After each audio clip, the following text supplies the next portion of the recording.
जय हिंद दोस्तों, वंदे मातरम, भारत माता की जय। मैं आपका अपना मोहंती यादव और आप देख रहे हैं एन इंडियन अपडेट। दोस्तों, आज के अपडेट में हम बात करेंगे 2026 में भारतीय सेना को क्या क्या मिलने वाला है, हमारे शस्त्रागार में कौन कौन से नए योद्धा शामिल होने जा रहे हैं। जी हाँ दोस्तों, बदलते हुए परिवेश में जिस तरह से युद्ध का माहौल बदल रहा है और ये सब बातें हमने सर्जिकल स्ट्राइक, एयर स्ट्राइक और लास्ट में ऑपरेशन सिंदूर के समय दिखा दिया है। उसी के मॉडर्नाइजेशन के तहत भारतीय सेना को क्या क्या मिलने जा रहा है उसके बारे में बात करेंगे दोस्तों। तो 2026 में मेक इन इंडिया के हथियार वर्ल्ड लेवल पे कहाँ रहने वाले हैं और सेना को में शामिल होने के बाद में भारतीय सेना की ताकत ये कितनी बढ़ाने वाले हैं, इसी के बारे में आज के इस मल्टी डोमेन वारफेयर में कौन कौन से हथियार भारतीय सेना के रीढ़ बनने वाले हैं, इसके बारे में आज की वीडियो में हम बात करेंगे दोस्तों। और 2026 का जो साल है ना, सबसे ज़्यादा खास रहने वाला है भारतीय वायुसेना के लिए। इस समय दोस्तों ये सच्चाई है कि फायर पावर में भारतीय वायुसेना एक शानदार शक्ति रखती है, लेकिन जहाँ तक फाइटिंग स्क्वाड्रंस की बात है ना, 42 के मुकाबले हमारे पास सिर्फ 29 ही हैं। लेकिन 2026 से इस प्रॉब्लम को सॉल्व करना शुरू कर दिया जाएगा, क्योंकि तेजस MK1A की डिलीवरी रफ्तार पकड़ने वाले हैं और HAL का ये फाइटर जेट जो अपना पुराना तेजस का वर्जन है ना, उसके मुकाबले ज़्यादा खतरनाक, ज़्यादा स्मार्ट और ज़्यादा भरोसेमंद रूप से सामने आ रहा है, क्योंकि इसमें लगे हैं मॉडर्न एवियोनिक्स, शानदार रडार सिस्टम और एडवांस हथियार। तेजस स्क्वाड्रन यानी के आने के बाद ही में, यानी कि तेजस MK1A के आने के बाद में, जो कि तेजस का मॉडर्न रूप है, भारत में स्क्वाड्रंस की कमी है ना, वो भी कहीं ना कहीं भरेगी। और इसी कमी को आज दुश्मन अपने फायदे के रूप में देखता है, लेकिन एक बार ये कमी भर जाएगी ना, तो यह स्क्वाड्रंस भारत को एयर डोमिनेंस के रूप में भी सपोर्ट करेंगे। अब दोस्तों आते हैं हम नेवी में। जी हाँ दोस्तों, 2026 की शुरुआत भी नेवी के लिए ऐतिहासिक होने वाले हैं, क्योंकि दिसंबर महीने में ही क्लियर हो गया था कि जल्दी ही भारतीय नेवी में INS अरिदमन शामिल होगा। जी हाँ दोस्तों, INS अरिदमन भारत की न्यूक्लियर ट्राइड और मजबूत करने वाला है। नई परमाणु बैलिस्टिक मिसाइल पनडुब्बी है यह, जो दुश्मन की नज़रों से दूर रहती है और परमाणु हमला भी कर सकने में सक्षम है। मतलब भारत की अब सेकंड स्ट्राइक क्षमता दुनिया में और भी ज़्यादा रिलायबिलिटी हासिल करने वाली है और किसी भी परमाणु धमकी को बेअसर करने के लिए सक्षम है। क्योंकि अक्सर पाकिस्तान बोलता रहता है हमारे पास परमाणु हथियार हैं, हमारे पास परमाणु हथियार हैं। इसके आने के बाद गेम तो बदलने वाला है।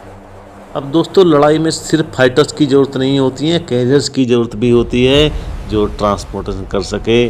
और मिलने वाला है भारत को पहला C295 ट्रांसपोर्ट 2026 विमान। जी हाँ, C295 ट्रांसपोर्ट विमान बड़ोदरा के टाटा एयरबस में तैयार किया जा रहा है और भारतीय एयरोस्पेस इंडस्ट्री के लिए मील का पत्थर साबित होने वाला है। यानी कि इसके आने के बाद सैनिक हथियार और राहत सामग्री बहुत तेज़ी से मूव हो पाएगी और भारत के मूवमेंट और मैनेजमेंट दोनों की क्षमता ही मजबूत हो जाएगी। नौसेना के क्षेत्र में प्रोजेक्ट 17A के तहत स्टील फ्रिगेट भी शामिल किए जाएंगे। ये स्टील फ्रिगेट हमारे युद्धपोतों की रडार से बचाने की क्षमता रखेंगे, आधुनिक सेंसर हथियारों से लैस होंगे। हिंद महासागर के क्षेत्र में भारत की समुद्री पकड़ और मजबूत होगी, खासकर तब जब चीन इलाके में अपनी नावल प्रेजेंस बढ़ा रहा है। इसी के साथ आते हैं दोस्तों आकाश, नाम तो सुना ही होगा। ऑपरेशन सिंदूर में आकाश के जलवे देख भी लिए हैं। अब आकाश का नेक्स्ट वर्जन आ रहा है, आकाश NG, और इसके साथ होंगे आसमानों में राज करने के लिए, मजबूत ढाल का काम करने के लिए हाईटेक ड्रोन। जी हाँ दोस्तों, 2026 में भारत की एयर डिफेंस क्षमता को और अपग्रेड मिलने वाला है। आकाश नेक्स्ट जनरेशन भी दुश्मन के फाइटर जेट, ड्रोन और मिसाइल हमलों को संभालने के लिए नई ताकत के साथ आने वाली है। और इसी के साथ आ रहे हैं आधुनिक ISR ड्रोन रियल टाइम निगरानी के लिए और सटीक टारगेटिंग के लिए सेना की आंख और कान बनेंगे। मतलब दुश्मनों की अब खैर नहीं। दोस्तों भारतीय नौसेना पहले ही एक रोड मैप बना चुकी है 2047 तक आत्मनिर्भर बनने का, और देश में 2026 में जो क्षमताएं मिलने वाली हैं ना दोस्तों, इसके चलते 2047 का टारगेट कोई दूर नज़र नहीं आ रहा है। और दोस्तों इतना ही नहीं, LAC और LOC पर निगरानी बढ़ाने के लिए 20 टैक्टिकल ड्रोन भी खरीदे जा रहे हैं, जिसमें से 10 टैक्टिकल ड्रोन मैदानी इलाकों में और 10 तैनात होंगे हाई एल्टीट्यूड इलाकों में। ऑपरेशन सिंदूर से सीख लेके भारतीय सेना अब नई नई ताकत अपने क्या बोलते हैं हथियारों में जोड़ रही है, और ड्रोन बन रहे हैं सीमा सुरक्षा के नए प्रहरी। जी हाँ दोस्तों, ये ड्रोन होंगे रिमोटली पायलटेड एयरक्राफ्ट। अब दोस्तों इन ड्रोनों का इस्तेमाल क्यों ज़रूरी है बदलते हुए वक्त में? दोस्तों ऑपरेशन सिंदूर में जिस तरह से पाकिस्तान ने ड्रोनों का इस्तेमाल करने की कोशिश की थी ना, और जिस तरह से चाइना ने उसको सपोर्ट किया था, उसके बाद ड्रोनों की बहुत ज़्यादा ज़रूरत हो गई है। और ऑपरेशन से ड्रोन रियल टाइम निगरानी इलाके पे कब्जा करने के लिए और ख़तरनाक जानकारी लेने के लिए बहुत काम आने वाले हैं। अब मुश्किल इलाकों में ड्रोन सेना का महत्वपूर्ण हथियार बन गए हैं, जहां पर जवानों को या विमानों को भेजना मुश्किल है या ख़तरनाक हो सकता है, वहां ड्रोन के साथ ऐसी कोई प्रॉब्लम नहीं है। मशीन का लॉस उठाया जा सकता है, जीवन का नहीं। और ऑपरेशन सिंदूर ने बता दिया है कि आने वाला वक्त ड्रोन पर होगा, ड्रोनों की लड़ाई होगी।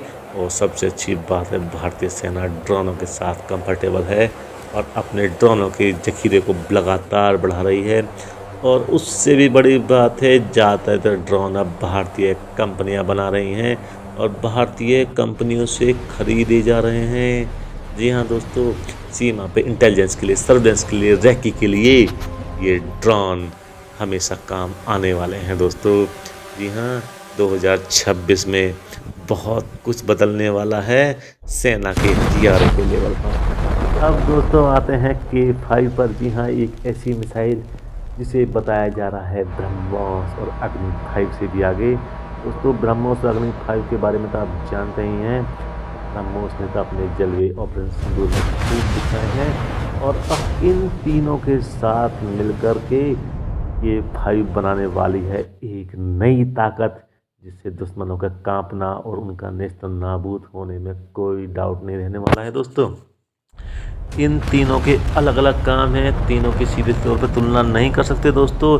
इसलिए नहीं कह सकते कौन किससे बेहतर है, क्योंकि तीनों अलग अलग क्षेत्रों में ऑपरेशन करने वाली हैं।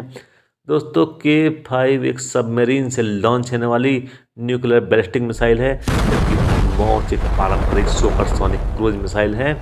जबकि अग्नि 5 एक लंबी दूरी की न्यूक्लियर क्षमता से लॉन्च होने वाली, ज़मीन से लॉन्च होने वाली बैलिस्टिक मिसाइल है।